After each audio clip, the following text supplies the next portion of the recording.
இயேசுவுக்கே புகழ்.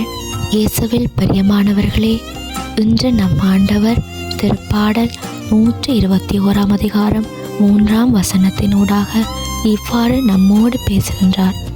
அவர் உம் கால் இடராதபடி பார்த்து கொள்வார், உம்மை காக்கும் அவர் உறங்கிவிட மாட்டார். ஆம் பிரியமானவர்களே, அவர் நம்மை காக்கும் கேடகமாக இருக்கிறார். நம் கால்கள் இடராதபடி அவர் பார்த்து கொள்வார். நீங்கள் உங்களோட வாழ்க்கையில் சோதனையை சந்தித்து கொண்டு இருக்கிறீங்களா? சவால்களுக்கு மத்தியில் வாழ்ந்து கொண்டு இருக்கிறீங்களா? வாழ்க்கையில் நடக்கிற விஷயங்கள் எல்லாமே எதிர்மறையாகவே இருக்கு என்று புலம்பிக் கொண்டிருக்கிறீங்களா? உங்களை பார்த்து தான் ஆண்டவர் கூறுகிறார், உங்களை பாதுகாக்கிற நான் ஒரு நாளும் உங்களை விட்டு விட மாட்டேன் என்று. சிந்தித்து பாருங்க பிரியமானவர்களே, அநேக காரியங்களில் அவர் நமக்கு உதவி செய்திருப்பார். எங்களுக்கு எதிராக எத்தனை அம்புகள் தாக்க வந்தாலும் அத்தனைக்கும் நீங்களாக அவர் நம்மை விளக்கி காப்பார்.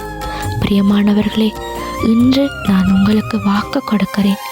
நீங்கள் செய்கிற காரியங்களில், பிள்ளைகளோட படிப்பில், தொழிலில், குடும்பத்தில், சொந்த வாழ்க்கையில் நீங்கள் செய்கிற ஒவ்வொரு விஷயங்களையும் ஆண்டவருக்கு ஒப்பு கொடுத்து செய்யுங்க.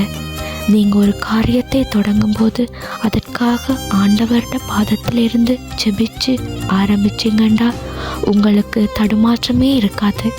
அவர் உங்களோடு இருந்து உங்களை காத்து வழிநடத்துவார். இன்று ஆண்டவர் நமக்கு கொடுத்த வார்த்தையை குறித்து ஜெபம் பண்ணுங்க. உங்களோட வாழ்க்கையை அவர் அழகுபடுத்துவார்.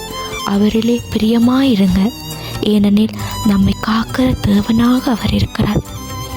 முழு மனதோடு விசுவசிங்க. ஆண்டவருக்கு நன்றி கூறுங்க. ஆமேன்.